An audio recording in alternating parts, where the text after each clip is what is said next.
Okay, so describe the motion. The particle initially starts from 2 centimeters in the positive direction and does not move till 1 second. So it starts at 2, and then 1 second later it's still at 2.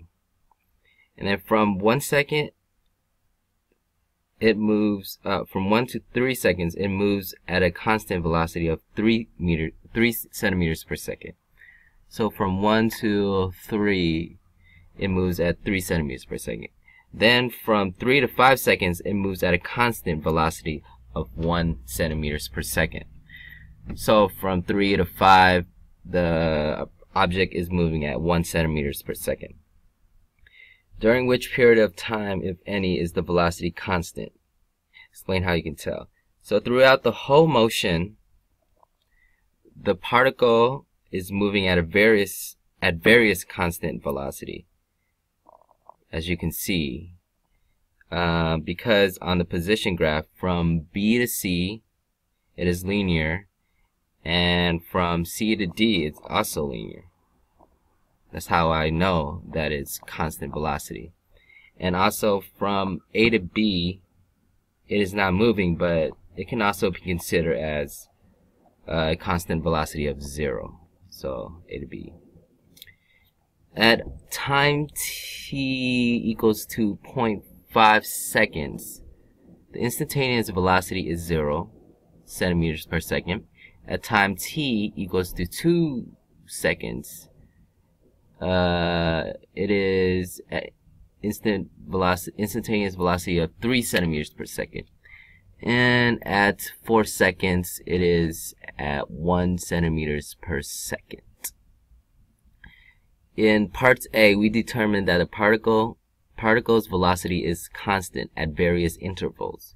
So between the time intervals, the instant velocity would be the same because the velocity is constant. So from A to B, it will be 0.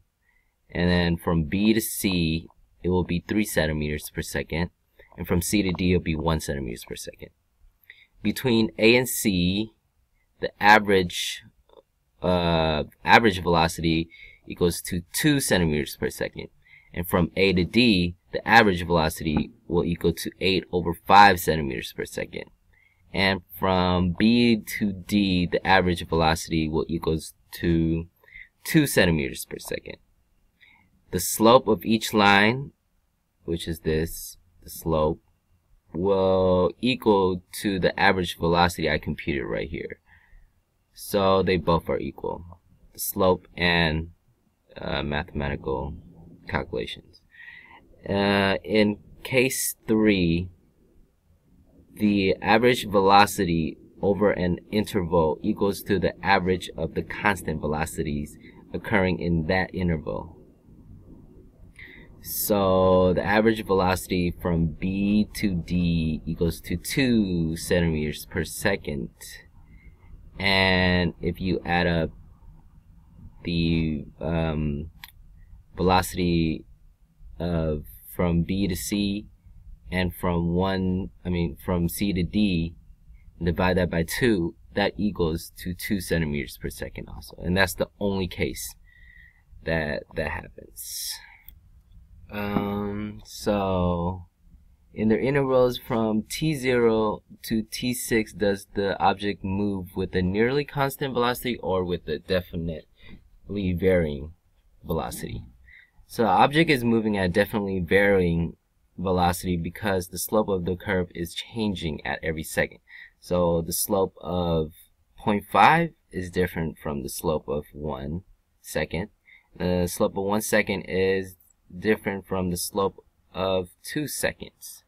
And the slope is basically, at that time, is the instantaneous velocity. And it's obviously changing. As it goes down here, it's 0.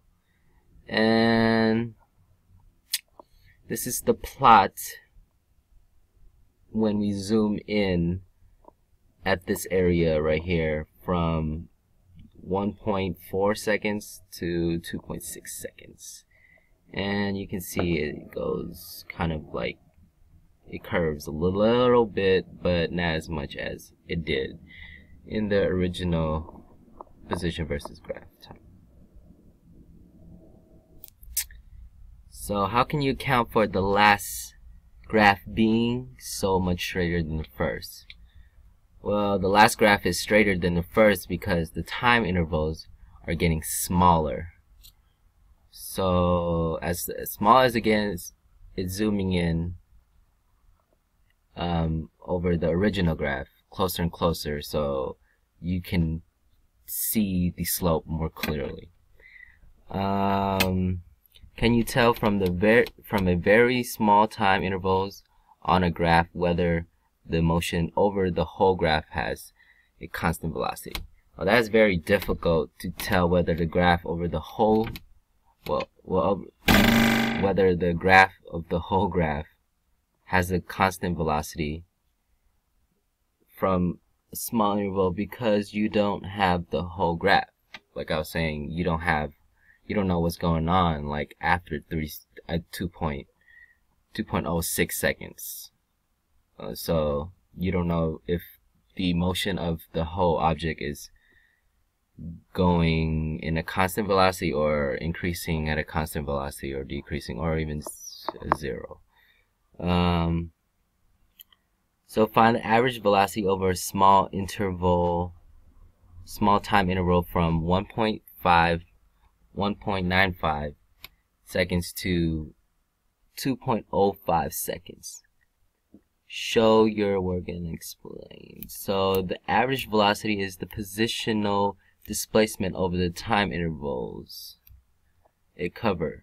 So I just take 1.903 minus 2.103, which is the position of when it ends and when it begins, and then minus by the time elapsed, which will get me -2 centimeters per second, which is the average velocity.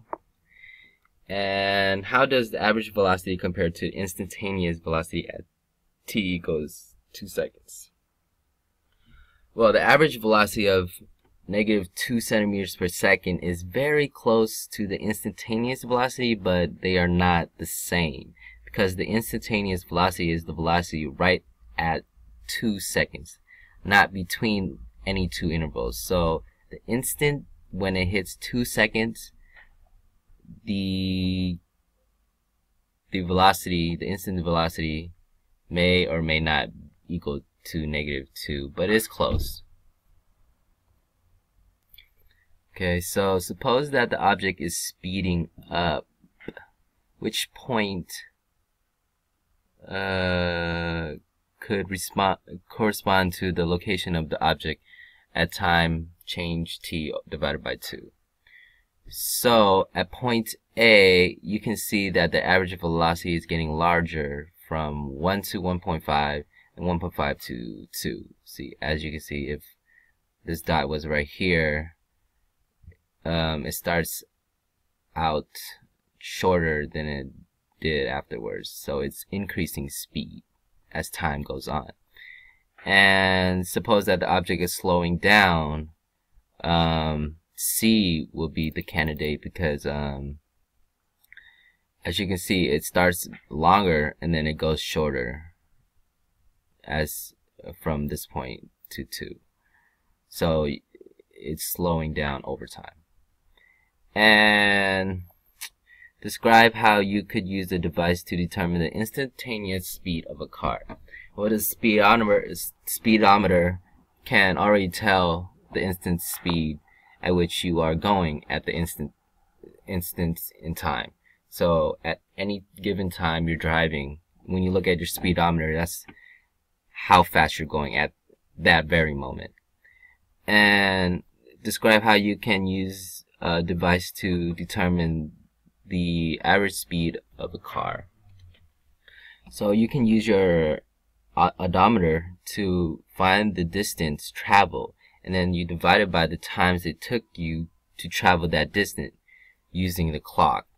which will give you the average speed. So it's just the change of distance divided by change of time will give you the average speed.